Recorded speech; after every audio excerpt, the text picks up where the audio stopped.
오늘은 우리가 사도행전 23장입니다. 신약성경 228페이지입니다.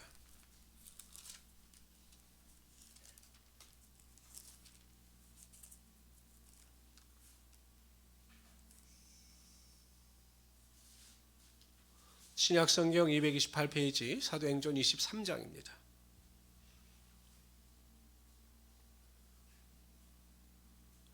우리 다 찾으셨습니까? 사도 바울은 많은 사람들의 만류에도 불구하고 하나님께서 성령을 통해서 자식에게 주신 사명을 쫓아 예루살렘으로 올라옵니다.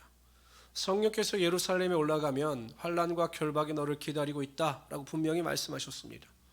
그리고 그럼에도 불구하고 사도 바울이 예루살렘으로 올라왔을 때 그 말씀대로 그를 향하여 있는 고난과 핍박이 있었습니다. 결국 아무 일도 없는 것처럼 넘어가는 것 같았으나 많은 자들이 사도 바울에 대하여 악한 감정을 품고 그를 대적하고 그를 핍박하는 일이 벌어지게 됩니다. 오늘 구체적으로 그러한 내용들이 나오고 있습니다. 우리 1절 한번 읽어봅시다. 1절 있습니다. 시작. 바울이 공회를 주목하여 이르되 여러분 형제들아 오늘까지 나는 범사의 양심을 따라 하나님을 섬겼노라 하거늘. 사도 바울이 공회, 자신을 핍박하고 자신을 해하려고 하는 자들을 앞에 놓고 자신의 신앙의 고백을 드리고 있습니다. 모든 일에 양심을 따라 하나님을 섬겼다라고 이야기합니다. 양심. 보통 일반적인 양심은 도덕률입니다. 그러니까 선과 악을 판단하는 재판관적 기능을 가진 우리의 마음속에 있는 것이죠. 근데 이 인간이 가지는 양심이 완전하느냐? 사람들은 인간의 양심에 대하여 긍정적인 태도를 가지나 절대 그렇지 않습니다. 왜냐하면 인간이 죄악을 범하여 타락하기 이전까지 가졌던 양심은 순결하고 온전한 양심이었지만 아담과 하와의 타락으로 말미암아 범죄하였을 때 그 죄악이 들어옴으로 말미암아 인간의 양심도 결국 타락을 하고 만 것입니다. 우리가 그것을 어떻게 알 수 있느냐? 여러분 아이들 있죠, 아이들. 약간의 이제 어느 정도 판단할 아이가 되면 아이가 이제 엄마 몰래 뭐 먹잖아요. 이렇게 엄마가 먹지 마세요. 그러고 이제 엄마가 나갔다 온 그 아이들이 그걸 주워 먹어요. 그럼 엄마가 뭐라고 이야기합니까? 먹었어? 그럼 아이들이 뭐라고 이야기합니까? 아, 그렇게 살아오셨어요? 보통 아이들은 안 먹었다 그래요. 먹었으면서 안 먹었다 그래요. 거짓말이잖아요. 이 거짓말을 누가 가르쳐 줬나요? 아니에요. 그러니까 인간의 죄성에 의하여 인간의 양심이 마비되는 것입니다. 그래서 성경도 그것에 대해서 이렇게 기록합니다. 디모데전서 4장 2절 봅시다. 시작.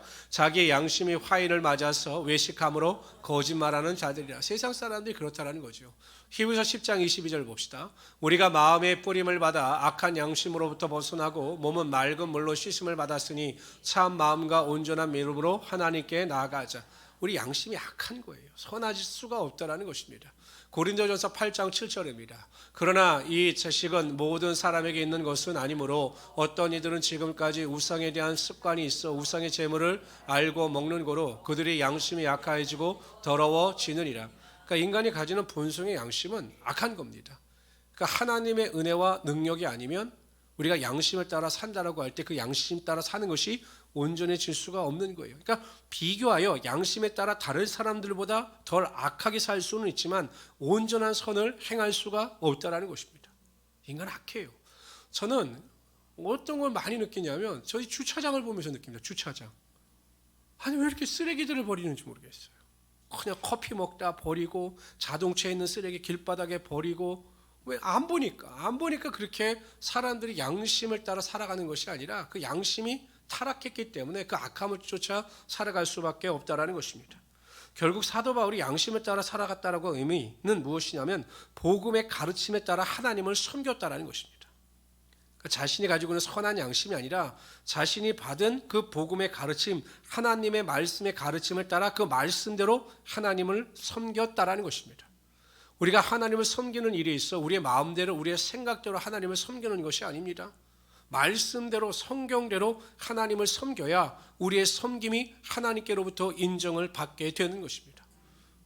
만약에 우리가 하나님 말씀대로 순종하지 않고 하나님 말씀대로 섬기지 아니하면 우리의 섬김이 다 헛된 것이 되고 만다라는 것입니다. 그러면서 사도 바울은 자신의 삶의 주인은 하나님이시고 그렇기 때문에 내가 주인이신 하나님을 온전히 섬겼다라고 이야기를 합니다. 보통 요즘에는 그런 효자들이 있을지 모르겠죠. 예전에 막 효자들이 엄청 많았잖아요. 그래서 하여튼 부모에게 뭐 하는 태도가 뭐 엄청났습니다. 뭐 예전에 효자 보면 부모님들 잠자리를 다 봐드리고 어떤 효자는 또 이불이 차면 자신이 들어가서 자신의 체온으로 이불을 따뜻하게 데운 다음에 부모님들을 모시고 와서 주무시게 하고 이럴 정도의 효자들이 있었고 그 부모를 그렇게 섬겼습니다. 하나님을 그렇게 섬기십니까? 여러분들? 정말 하나님을 내가 그렇게 섬기고 있다. 그럴 우리가 그 정도의 섬김이 없는 것 같아요. 우리가 하나님을 섬긴다라고 할 때는요, 우리가 다양한 방법으로 하나님을 섬길 수가 있습니다. 첫째는 예배죠. 예배 때 우리의 찬양과 우리의 영광을 받으시기 합당하신 하나님께 전심으로 하나님을 찬양하고 우리가 예배 때마다 나를 구원하신 은혜에 대해서 감사하고 원망과 불평을 내려놓고 무슨 일이든지 감사하고 찬양하는 것, 이거 하나님을 섬기는 것입니다. 뭐 물질로 또 헌물로 하나님을 섬길 수가 있죠. 헌신으로 또 하나님을 섬길 수가 있는 것입니다. 하나님의 말씀에 순종함으로 하나님의 뜻대로 살아감으로 하나님을 섬길 수가 있는 것입니다. 믿는 것과 섬기는 것은 달라요. 하나님을 믿는 것과 하나님을 섬기는 것은 달라요. 믿는 것은 초보적인 신앙에 머물러 있는 자들입니다. 나는 하나님을 믿습니다. 전지전능하신 하나님을 믿습니다. 하나님의 말씀을 믿습니다. 믿지요. 그 믿음이 섬김의 단계 가운데 나가서 나의 모든 것을 다 내려놓고 하나님을 위하여 나의 삶을 드릴 수 있는 것이 섬김입니다. 저는 우리 모든 성도님들이 이러한 은혜와 능력을 가지고 하나님의 말씀대로 하나님을 온전히 섬기며 살아가시는 하나님의 귀한 성도들이 되시기를 주님의 이름으로 축원합니다. 우리 2절부터 11절까지 한 절씩 교독하도록 하겠습니다. 대제사장 아나니아가 바울 곁에 서 있는 사람들에게 그 입을 치라 명하니 바울이 이르되 회칠한 담이여 하나님의 너를 치시리로다. 네가 나를 율법대로 심판한다고 앉아서 율법을 어기고 나를 치라 하느냐 하니 곁에 선 사람들이 말하되 하나님이 대제사장을 네가 욕하느냐. 바울이 이르되 형제들아 나는 그가 대제사장인 줄 알지 못하였느라. 기록하였으되 너의 백성의 관리를 비방하지 말라 하였느니라 하더라. 그러니까 사도 바울이 이제 대제사장이 한 걸로 모르고 비난하고 또는 그에 대해서 막 뭐라고 했지만 그 대제사장인 걸 깨닫고 말씀에 근거하여 그를 비방하지 않겠다라고 말하고 있는 겁니다. 바울이 그중 일부는 사두개인이요 다른 일부는 바리새인인 줄 알고 공회에 외쳐 이르되 여러분 형제들아 나는 바리새인이요 또 바리새인의 아들이라. 죽은 자의 소망 곧 부활로 말미암아 내가 신문을 받노라.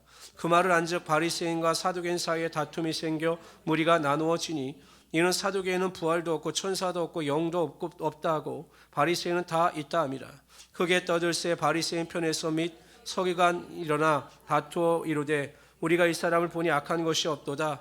혹 여기나 혹 천사가 그에게 말하였으면 어찌하겠느냐 하여 큰 분쟁이 생기니 천부장은 바울이 그들에게 찢겨질까 하여 군인을 명하여 내려가 무리 가운데 빼앗아 가지고 영내로 들어가라 하니라. 그날 밤 주께서 바울 곁에 서서 이르시되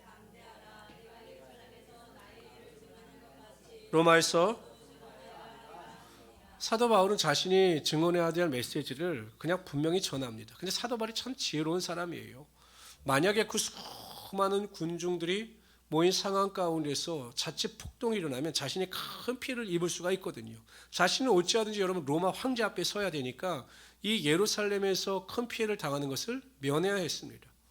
근데 사도 바울이 가만히 이렇게 보니까 사두개인들과 바리새인들이 같이 모여 있는 것입니다. 근데 이 사두개인들과 바리새인은 아주 극과 극이었어요. 그 당시에 주로 이 유대 민족을 지배하고 있는 지배계층은 사두개인들이었습니다. 근데 이들은 부활도 영도 천사도 믿지 않았어요. 그러니까 영적인 것을 전혀 믿지 않던 사람들이 사두개인입니다. 굉장히 이 사람들은 정치적인 욕망이 강했던 사람들입니다. 그에 비해서 바리새인들은요 하나님의 율법을 철저히 준수하는 자들이었습니다. 그렇기 때문에 그 율법에 나와 있는 영도 천사도 부활도 믿던 자들이었죠. 그러니까 사도 바울은 자신이 증거하는 것을 분명히 증거를 하지만 그렇다면 이들 사이에 분열이 일어날 수도 있겠구나라고 생각하여 자신이 믿었던 부활에 대해서 설명을 합니다. 선포를 합니다. 나는 부활을 믿고 선포했기 때문에 내가 이러한 자리에 있는 것이다 라고 이야기를 합니다. 그래서 이제 바리새인들이 보기엔 자기 편이거든요. 이 사람 봐라. 바리새인이고 부활도 믿고 영도 믿고 또 그것을 증거하다가 이렇게 되었다고 하니 만일 천사들이 그에게 이것을 증거하라 하였으면 우리가 그를 책망할 자격이 없다라고 이야기를 합니다. 그러니까 굉장히 이 사도 바울은 지혜로운 사람이기도 했습니다. 그래서 폭동이 일어납니다. 폭동이 일어나고 아마 사두개인들이 막 더 난폭해서 날뛰었을 것입니다. 이에 천부장이 그를 이끌어내어서 감옥으로 인도하죠. 근데 여러분 보세요. 그날 밤에 11절 보면 하나님께서 바울 곁에 나타나셨다라는 것입니다. 감옥에 있는데. 그러니까 여러분, 하나님께서는 하나님의 뜻대로 살아가는 자들을 절대로 외면하지 아니하시고 언제나 그와 동행하여 주셔서 하나님의 위로와 하나님의 긍휼과 하나님의 자비하심이 분명히 나타나게 하여 주신다라는 것입니다. 그래서 여러분, 우리 하나님의 뜻대로 살면서 당하는 고난, 환난, 핍박, 어려움, 궁핍에 대해서는 낙심하고 절망하지 마십시오. 반드시 하나님께서 우리를 찾아오셔서 우리를 위로하시고 우리의 삶에 하나님의 위로와 소망이 넘치게 하여 주실 것입니다. 그리고 그러한 위로와 소망만이 우리를 세상을 이기며 살아갈 수 있는 담대함 가운데 이끌어가게 하여 주시는 거죠. 그러니까 저는 그래서 기도가 굉장히 중요하다고 생각하는 사람입니다. 왜냐하면 우리가 하나님 앞에 기도하고 하나님의 궁휼하심을 구할 때 하나님은 항상 우리를 찾아오셔서 위로해 주셔요. 항상 우리의 마음을 위로해 주십니다. 고통과 좌절 가운데 있을지라도 하나님은 항상 위로해 주셔요. 저는 하나님의 위로하심 중에 가장 큰 위로가 뭐냐면 기도할 때마다 하나님께서 이런 위로를 주십니다. 내가 너를 사랑한다. 그럼에도 내가 너를 사랑한다. 이 위로를 부어주셔요. 그럼 힘을 얻고 또 다시 목회를 시작하면서 또한 하나님의 은혜 가운데 살아갈 수 있게 된다는 것이죠. 저는 우리 성도님들도 이러한 하나님의 위로의 음성, 위로를 통해서 이 세상을 넉넉히 이기며 살아갈 수 있는 하나님의 귀한 성도들이 되시기를 주님의 이름으로 축원합니다. 위로가 없으면 원망과 불평밖에 없어요. 하나님이 우리를 위로하시지 않으시면 우리 삶이 뭐 소망이 있고 기대가 있겠습니까? 하나님의 위로가 있어야 우리가 이 세상을 이기며 살아갈 수 있게 되는 것입니다. 우리 12절부터 22절까지 한 절씩 교독하도록 합시다. 나리샘의 유대인들이 당을 지어 맹세하되 바울을 죽이기 전에는 먹지도 아니하고 마시지도 아니하겠다 하고 이같이 동맹한 자가 40여 명이더라. 그러니까 사도 바울을 죽이기로 결심한 결사대가 조직이 됐어요. 근데 40명이나 엄청나죠. 대제사장들과 장로들에게 가서 말하되 우리가 바울을 죽이기 전에는 아무것도 먹지 않기로 굳게 맹세하였으니 이제 너희는 그의 사실을 더 자세히 물어보려는 척하면서 공회와 함께 천부장에게 청하여 바울을 너에게 데리고 내려오게 하라. 우리는 그가 가까이 오기 전에 죽이기로 준비하였노라 하더니 참 완악하지요. 거짓말을 해서 우리에게 내려오게 하러 만들다. 그럼 우리가 중간에서 사도 바울을 죽이겠다. 이렇게 계획을 세운 겁니다. 그런데 여러분, 하나님께서 하신 일을 보십시오. 16절. 바울의 생질이, 그러니까 조카죠. 바울의 생질. 아마 누나의 아들로 추측을 합니다. 그들이 매복하여 있다함을 듣고 와서 영내에 들어가 바울에게 알린지라. 바울이 한 백부장을 청하여 이르되 이 청년을 천부장에게 인도하라. 그에게 무슨 할 말이 있다 하니 천부장에게 데리고 가서 이르되 주 예수 바울이 나를 불러 이 청년이 당신께 할 말이 있다 하여 데리고 가기를 청하더이다 하매 천부장이 그의 손을 잡고 물러가서 조용히 묻되 네게 할 말이 무엇이냐. 대답하되 유대인들이 공모하기를 그들의 바울에 대하여 더 자세한 것을 묻기 위함이라 하고 내일 그를 데리고 공회로 내려오기를 당신께 청하자 하였으니 당신은 그들의 청함을 따르지 마옵소서. 그들 중에서 바울을 죽이기 전에는 먹지도 않고 마시지도 않기로 맹세한 자 40여 명이 그를 죽이려고 숨어서 지금 다 준비하고 당신의 허락만 기다리느라 하니. 다 같이 읽읍시다. 22절 시작. 이에 천부장이 청년을 보내며 경계하되 아무에게라도 이르지 말라 하고. 정말 악한 계획을 세우죠. 그런데 여러분, 악한 계획을 세우고 자신들의 비밀이 절대 누설되지 않을 거라고 장담을 했을 겁니다. 그리고 지들끼리 쭉 했겠죠. 이거는 특급 비밀이야. 절대 이 비밀이 새어나가서는 안 돼. 이 단속 잘해야 돼. 자기들끼리 당부를 했을 것입니다. 근데 누가 듣고 계셨습니까? 하나님이 듣고 계셨죠. 남말은 남말은 새가 듣고 반말은 쥐가 듣는다. 모든 말은 누가 들으십니까? 하나님이 들으시는 거예요.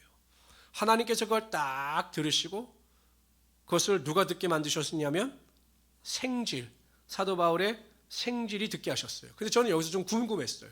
왜 사도 바울에게 직접 하나님께서 듣게 하시지 아니하시고 알게 하시지 아니하시고 왜 그 사도 바울의 생질이 듣게 하셨을까요?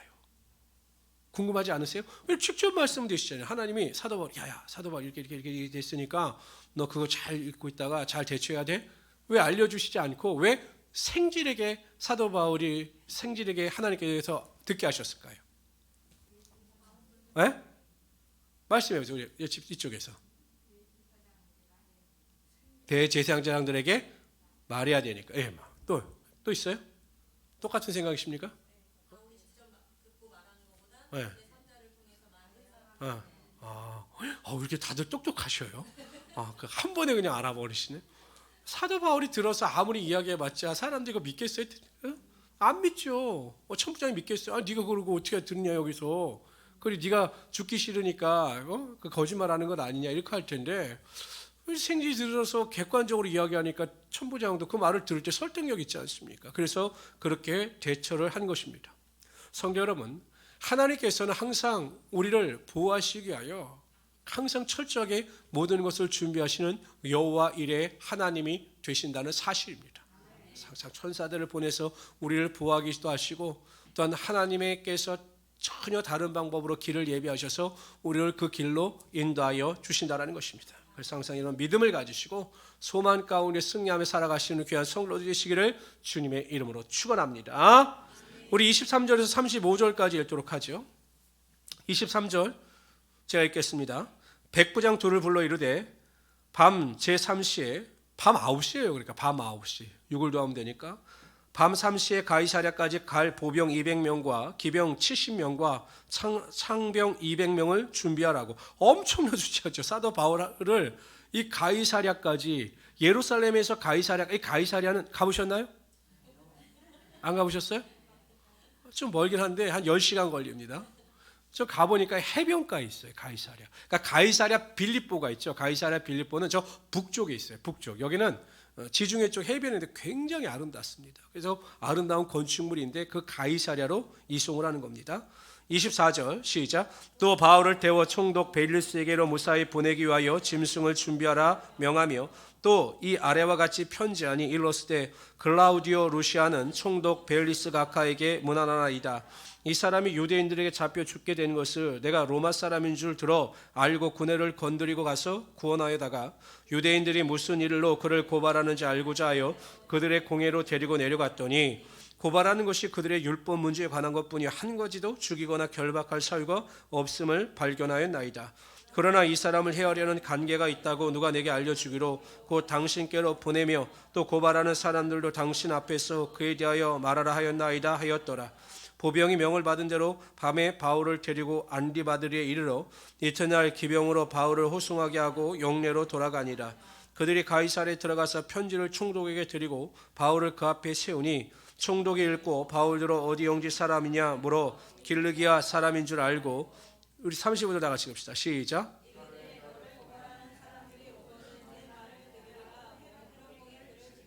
네. 23절에 보면 바울을 이송할 때 군사력을 보면 보병 200, 기병 70, 창병 200명입니다.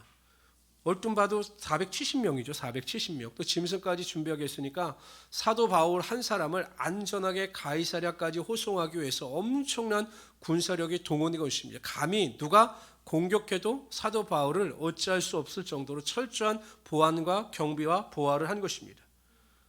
하나님께서 우리를 보호하실 때 이렇게 철저하게 보호하셔요. 그래서 모든 고난과 환난으로부터 우리를 건져내시며 하나님의 축복과 위로가 반드시 나타나게 하여 주신다는 것입니다. 1984년에 인도 보팔시에서 그 미국의 유니언 카바이드 회사라고 하는 회사, 미국 회사죠. 그 회사에서 유독가스가 발생해서 3만 명 이상이 죽고 15만 명 이상이 불구가 된 사건이 있어요. 1984년에. 그 유독가스죠. 엄청난 유독가스가 발생이 돼서 3만 명 죽고 15만 명이니까 약 18만 명의 사상자를 낸 큰 사건이 있었습니다. 근데 여러분 알다시피 이 인도는 힌두교 국가거든요. 근데 이 보팔 시내 구역 한 지역에 지금으로 말하면 우리 안양 6통 그러니까 보팔동 정도 되는 그 지역에 기독교인들 한 2만 명이 모여 살고 있었다라고 합니다. 그러니까 얼마나 이런 핍박을 받았겠어요. 제가 예전에 말레이시아 선교를 간 적이 있어요. 말레이시아 원주민 선교를 간 적이 있는데 말레이시아도 보통 이슬람 국가입니다. 우리가 잘 인식을 하지 못해서 그렇지 이 말레이시아도 모두 다 이슬람 국가예요. 그럼 이슬람을 믿으면 사회보장 제도가 다 보장이 됩니다. 건강보험도 모든 게 다 작동이 돼요. 그런데 이슬람을 믿지 않고 내가 기독교를 믿겠다라고 하면 이 사회보장제도, 건강보험제도에 대한 혜택을 다 못 받습니다. 그만큼 말레이시아 사회 속에서 예수를 믿으면 살아가기가 힘든 거예요. 그런데 원주민들 중에서 그 박해와 핍박을 불구하고 믿는 자들이 많아지고 있더라고요. 지금 인도에서도 그런 고통을 당하고 있는 사람들이 그 지역에 한 2만 명 정도 몰려 살고 있었습니다. 근데 그때 그 선교사 중에 데일 키치맨이라고 하는 선교사가 아주 놀라운 광경을 목격했는데, 이 유독가스가 이렇게 계속 이렇게 조금씩 퍼져 나가다가 그 마을이 있지 않습니까? 그 마을, 기독교인들이 모여 사는 마을쯤에 이르렀을 때 글로 직진하는 것이 아니라 양쪽으로 이렇게 꺾어져서 이렇게 돌아나가는 그걸 본 거예요. 그래서 그 예수 믿는 성도들이 모여 사는 그 지역은 피해자가 한 사람도 없었다고 그렇게 기록이 나오고 있습니다. 선교사가 그걸 보고 보고를 한 것이죠. 여러분, 그 출애굽 시대에 보면 그 이스라엘 전 지역에 처음 난 그 장자와 짐승의 새끼가 다 죽을 때 유월절 어린 양의 피를 좌우 설주와 문인박에 발랐던 예수 믿는 성도들이 하나님의 택한 자녀에 모인 곳에는, 그 고센 지역에는 그냥 그 하나님의 재앙이 넘어갔어요. 그러한 능력이 지금 인도 내에서도 발생했던 것입니다. 성경에 보면 하나님은 우리의 피난처, 우리의 피할 바위, 우리의 요새가 되신다라고 말씀하셔요. 그리고 항상 하나님께서는 하나님의 날개를 펴셔서 우리를 보호하시며 우리를 하나님의 은혜 가운데 반드시 인도하여 가신다는 사실입니다. 아무리 삶이 어렵고 힘들어도 하나님의 보호하심이 반드시 우리의 삶에 있음을 깨달으시고 그 보호하심 가운데 감사하며 살아갈 수 있는 하나님의 귀한 성도들이 되시기를 주님의 이름으로 축원합니다. 우리가 하루하루 안전하게 살아가는 것도 기적입니다. 정말 기적이에요. 보면 기적이에요. 하나님께서 우리를 지키지 아니하시면 우리의 생명이 어느 순간 떠나갈 수도 있다라는 것이죠. 근데 요즘에는 보면 참 예수 잘 믿는 분들, 정말 예수를 잘 믿는 분들이 일찍 소천하시는 분들이 많더라고요. 좀 더 사셨으면 좋겠다. 이런 분들이 제가 주변에서 보면 이렇게 소천하신 분들이 많아요. 근데 왜 그럴까 생각해 보면 그들은 그들의 사명을 다한 겁니다. 하나님은 우리를 사랑하셔서 우리들이 사명에 다하는 그날까지 절대 우리를 부르시지 않아요.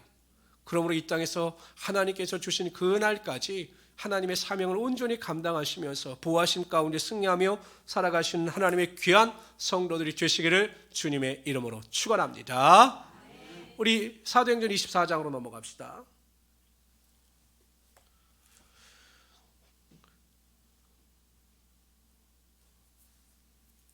우리 1절부터 9절까지 이제 본격적인 이제 시작되는 겁니다. 그 벨릭스 앞에서 이제 고소와 고발이 있고 그 고소에 대한 사도 바울의 변증이 있는 거예요.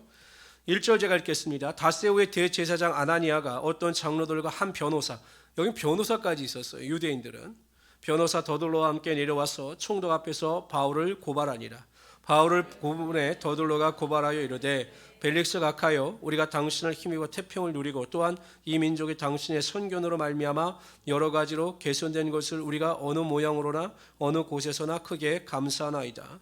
당신을 더 괴롭게 아니하리 하여 우리가 대강 여쭈었나니 관용하여 들으시기를 원하나이다. 이 더둘로라고 하는 사람은 굉장히 정치적인 사람입니다. 벨릭스 각하를 막 추앙하고 찬양하죠. 환심을 사기 위해서. 우리가 보니 이 사람은 전염병 같은 자라 천하에 흩어진 유대인을 다 소유하게 하는 자요 나사렛 이단의 우두머리라. 그가 또 성전을 더럽게 하여 함으로 우리가 잡아싸우니 당신이 8절 당신이 치를 그를 신문하시면 우리가 고발한 이 모든 일을 아실 수 있나이다 하니 유대인들도 이에 더둘로 변호사가 사도 바울의 죄를 고발했는데 두 가지입니다. 첫 번째는 유대인들을 소란케 하는 자라고 하였습니다. 어찌 보면 로마 정부가 제일 싫어하는 말입니다. 소란케 하고 폭동을 일으킬 수 있는 위험 인물이다. 이렇게 이야기를 하고 있는 거죠. 두 번째는 성전을 더럽게 하는 자라는 것이었습니다. 아마 이방인을 데리고 성전에 들어갔다. 이것도 어찌 보면 오해거든요. 그렇기 때문에 성전을 더럽게 하는 자다. 이렇게 그를 거짓으로 몰아세우고 있습니다. 어찌 보면 여러분 종교적인 문제를 정치적인 문제로 이끌어가는 거죠. 이게 고소하는 거 보면 이 종교적인 문제인데 이 폭동을 일으키는 자들의 방점을 둠으로 정치적인 문제로 이끌고 와서 사도 바울에게 누명을 씌우려고 하는 것입니다. 근데 오늘 본문에 보면 그들이 사도 바울을 어떻게 인식하고 있는가, 사도 바울에 대하여 어떠한 두려움을 갖고 있는가를 보여주는 구절과 단어가 있어요. 우리 5절 봅시다. 5절 다 같이 읽읍시다. 시작. 우리가 보니 이 사람은 그만이요. 어떤 사람이요? 전염병 같은 사람. 전염병. 우리가 전염병 하면 이제 익숙하잖아요. 코로나19, 코비드 19. 그래갖고 아이고 전염병이라 우리가 얼마나 무서운지 우리 알지 않습니까? 어저께도 700명이 넘었어요. 밥만 같이 먹어도 전염이 되는 아주 무서운 병이에요. 그러니까 전염병이라고 하면 아이고 그렇구나. 근데 사도 바울을 전염병과 같은 사람이다라고 이야기합니다. 정확한 표현입니까? 틀린 표현입니까? 맞죠. 왜냐하면 이 사람이 가기만 하면 사람들이 복음에 전염이 되는 거예요. 예수의 전염이 되는 겁니다. 그래서 전염병과 같은 사람이다. 그들은 부정적인 의미로 말했지만 보면 맞는 말이에요. 보세요. 사도 바울 스스로가 예수님께 전염이 된 자예요. 예수 그리스도를 제가 바이러스에 비하면 좀 그렇지만 예수 그리스도의 전염이 돼서 예수 그리스도가 내 안에 살고 있다. 이렇게 고백하고 있는 자입니다. 또한 예수 그리스도를 전파할 때마다 막 수많은 사람들이 예수 그리스도로 인하여 복음의 능력으로 인하여 다 전염이 되는 겁니다. 십자가 보혈의 은혜와 능력으로 다 전염이 되는 것입니다. 그러니까 정확하죠. 전염병과 같은 자다라고 말하는 것이 그들의 정확한 표현입니다. 우리도 예수 그리스도와 같이 사도 바울과 같이 예수 그리스도의 복음의 은혜와 능력으로 온전한 자로 전염이 되어서 많은 것을 다른 사람들에게 전파할 수 있는 하나님의 귀한 능력자들이 될 수 있어야 한다는 것입니다.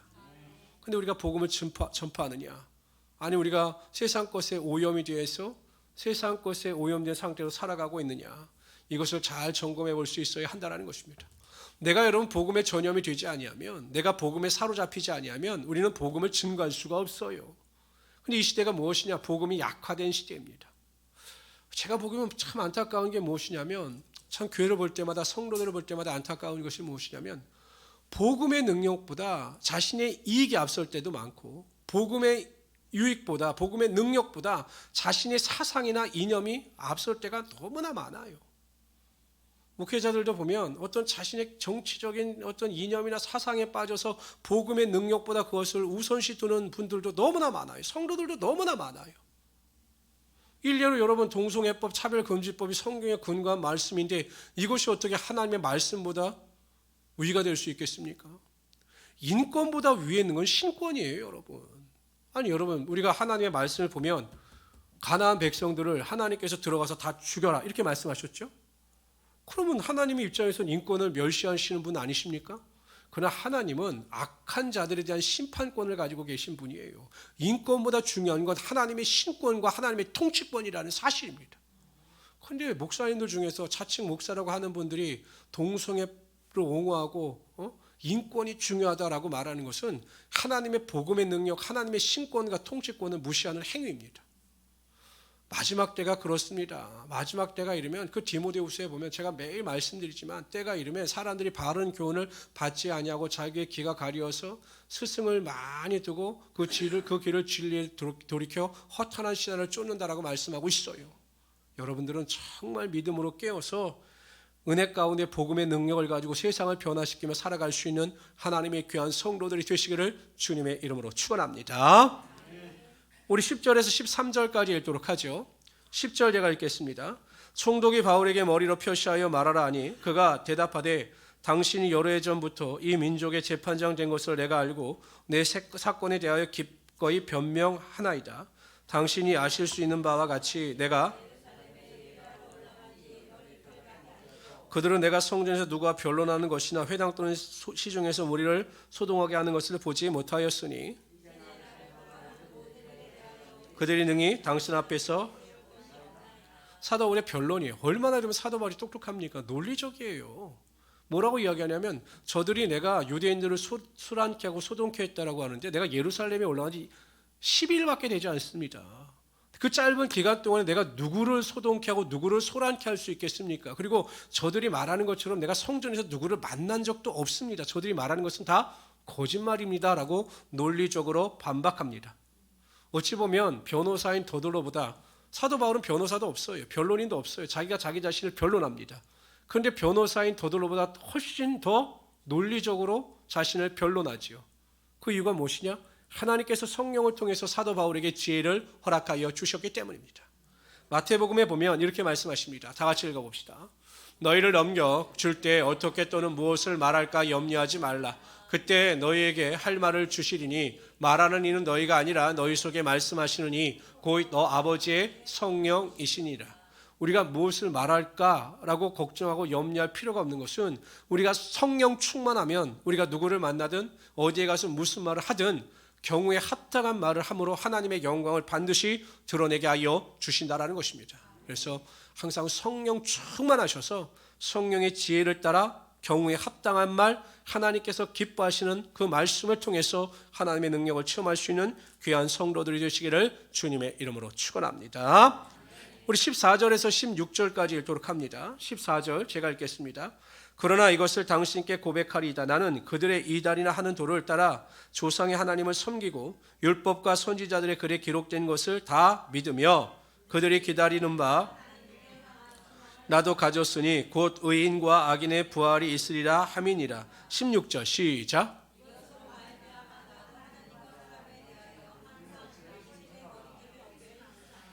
앞절이 자기 변론이었다면 여기는 신앙 고백입니다. 그러니까 사도 바울은 여러분 대단한 게 무엇이냐면 누구를 만나든 어떠한 자리에 있든 항상 예수 그리스도의 복음, 부활을 증거하고 자신의 신앙의 고백을 드리고 있다라는 거예요.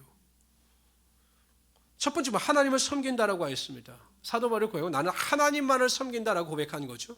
내가 무엇을 믿는가에 대하여 분명히 밝히고 있습니다. 율법과 및 선지자들의 글에 기록된 것을 다 믿는다라고 기록합니다. 어떻게 믿는가? 다 믿는다는 거예요. 하나님의 말씀을 1.1의 의심도 없이 다 믿는다라는 것입니다. 여러분들은 하나님의 말씀을 온전히 믿으십니까? 근데 여러분 야고보서 1장 25절에 보면 하나님의 율법을 온전히 들여다보는 자는 그 율법을 듣고 잊어버리는 자가 아니라 실천하는 자니 이같이 행하는 자들에게는 복이 있다라고 말씀하셨어요.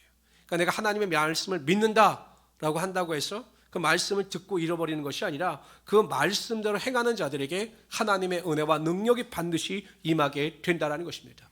믿는다라고 하는 것은 실천한다, 그대로 행한다라고 하는 것이 반드시 동반되어져야 한다라는 것입니다. 세 번째, 부활의 소망을 가졌다라고 고백하고 있습니다. 그러니까 사도 바울에게 있어 신앙의 핵심은 그 복음의 신앙의 핵심 중에 하나 무엇이냐면 부활의 소망이었어요. 부활의 소망, 부활 소망. 여러분들 다 이러한 부활의 소망을 가지고 살아갈 수 있는 하나님의 귀한 성도들이 되시기를 주님으로 축원합니다. 우리가 이 세상을 살아가다 보면요, 정말 황당한 죽음을 볼 때가 정말로 많아요. 예수 믿는 성도들도 보면 황당한 소망을 죽음을 볼 때가 너무나 많아요. 그럼 제가 이렇게 장례를 수없이 많이 인도해 보거든요. 어떤 장례를 가보면 이게 목회자로서 무슨 설교를 해야 될지 모를 장례가 너무 많아요. 뭐 제가 몇 번 이렇게 예를 들어 말하죠. 막 수영 선수인데 물에 빠져 죽었어요. 독자인데. 어떤 사람은 음식을 먹다가 하면서 갑자기 음식이 이렇게 나와서 그게 기도를 막아서 질식사로 죽은 사람도 봤어요. 그 부모 입장에서 얼마나 슬프겠습니까? 그런 사람들에게 제가 무슨 설교를 하겠습니까? 그냥 이성을 잃어버렸는데. 한 가지밖에 없어요. 우리에게 부활 소망이 없으면 이 슬픔을 이길 수가 없다라는 것입니다. 제가 예전에 한번 하는데 제가 잊지 못하는 장례가 하나 있어요. 이제 남편이 소천을 하셨는데 남편이 소천했으니까 얼마나 여러분 슬프겠어요. 근데 이분이 권사님이에요. 권사님, 큰 교회 권사님이에요. 그러니까 제가 이제 장례를 인도하러 간 건 아니고 이제 제가 친한 분이라 이제 장례 이제 끝까지 동참을 했죠. 지금은 이제 화장을 많이 하는데 그땐 주로 이제 하관을 했어요. 장지까지 가서 묘를 파고 이제 묘를 판 다음에 거기다가 관을 묻죠. 그리고 나서 이제 취토를 합니다. 근데 이 권사님이 너무 슬펐어요. 그래서 어떻게 했냐면 우는 거에 그친 게 아니라 땅속으로 들어갔어요. 그래서 막 관을 붙잡고 가면 안 돼, 가면 안 돼 막 울어요. 근데 장례를 인도하는 목사님도 대단하셔요. 같이 묻어버리라고.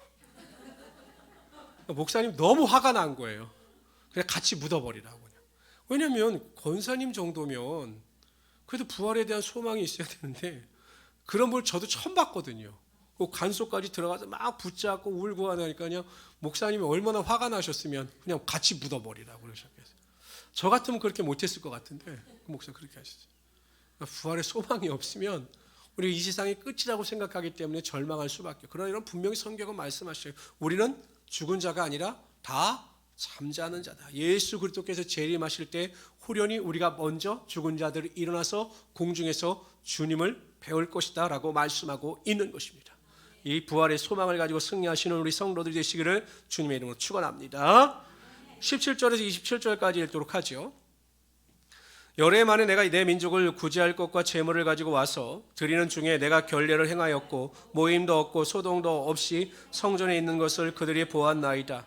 그러나 아시아로부터 온 유대인들이 있었으니 그들이 만일 나를 반대할 사건이 있으면 마땅히 당신 앞에 고발하였을 것이요 그렇지 않으면 이 사람들이 내가 공의 앞에 섰을 때 무슨 옳지 않은 것을 보았는가 말하라 하소서.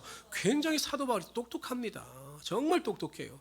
오직 내가 그들 가운데 서서 외치기를 내가 죽은 자의 부활에 대하여, 또 부활이죠, 오늘 너희 앞에 신문을 받는다고 이 한 소리만 있을 따름이니라 하니 벨릭소가 이 도에 관한 것을 더 자세히 아는 고로 연기하여 이르되 천부장 루시아가 내려오거든 너희를 처결하리라 하고.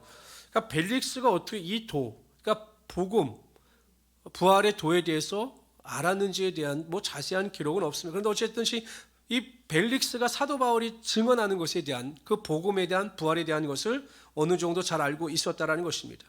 그런데 결론을 내리지 않아요. 왜 결론을 내지 않을까? 사도 바울이 무죄라고 하는 사실은 그 천부장 루시아 편지에도 분명히 밝히고 있습니다. 이건 율법에 대한 문제지 이게 문제될 것이 없다라고 밝히고 있어요. 그리고 이 벨릭스도 알고 있거든요. 들어보면 알아요. 그런데 판결을 내리지 않습니다. 그 이유가 무엇일까? 23절 제가 읽겠습니다. 백부장에게 명하여 바울을 치기되 자유를 주고 그의 친구들이 그를 돌보아주는 것을 금하지 말라 하니라.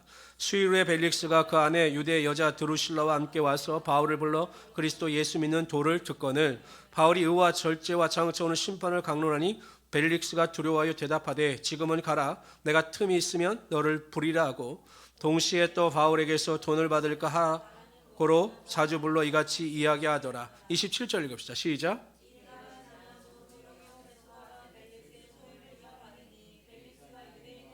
고자여 바울을, 그러니까 벨릭스가 여러분 구원 얻을 수 있는 기회가 있었습니다. 사도 바울에게 복음을 듣고 그 복음에 대한 두려운 마음까지 가졌어요. 심판에 대해서. 그럼 여러분 그 자리에서 무릎을 꿇고 회개하고 돌이켰다면 그가 구원의 축복을 받았을 것입니다. 근데 벨릭스는 그 진리를 듣고도 말씀을 듣고도 구원을 받지 못했습니다. 그 이유가 무엇이야? 두 가지예요. 첫째는 물질에 대한 욕심이었습니다. 왜 사도 바울을 자꾸 불렀는가? 혹시 자신에게 돈을 줄까 하여 부른 겁니다. 왜 사도 바울에 대한 그 판결을 내리지 않았는가? 27절에 보면 유대인의 마음을 얻고자 하여 바울에게 무죄를 선고하지 않은 것입니다. 빌라도가 예수 그리스도께 대하여 이렇게 물어요. 진리가 무엇이냐라고 묻습니다. 아니 예수님께서 진리인데, 예수님께서 진리인데 나의 말을 들은 자들은 다 진리 가운데 거한다라고 그 앞에 보면 말씀하셨어요. 예수님이 진리인데 진리를 앞에 놓고 진리가 무엇이냐고 묻습니다.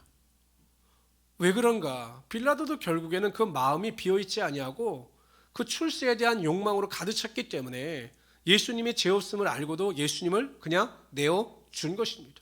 그러니까 구원 얻을 기회를 스스로 차버린 거죠.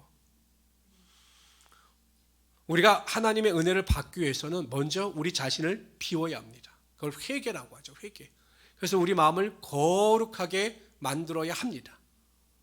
그리고 나서 그 복음을 받아들일 때 우리가 믿음 안에서 온전한 은혜와 능력을 가지고 살아갈 수 있게 되는 것입니다. 재미있는 사실 하나 제가 말씀드릴게요. 우리가 여러분 그 이방 종교에 보면 명상이라는 게 있죠. 명상. 그 요가 같은 거 하면 명상의 시간, 그리고 명상을 해요. 그 다음에 이제 부처, 우리가 그 석가를 믿는 사람들도 불공을 드리잖아요. 해탈을 한다고 할 때. 이 이방 종교에서 하는 이 명상이나 관련된 용어가 메디테이션이에요. 메디테이션, 명상. 그러니까 비우는 거예요. 나를 탁 비우는 거예요.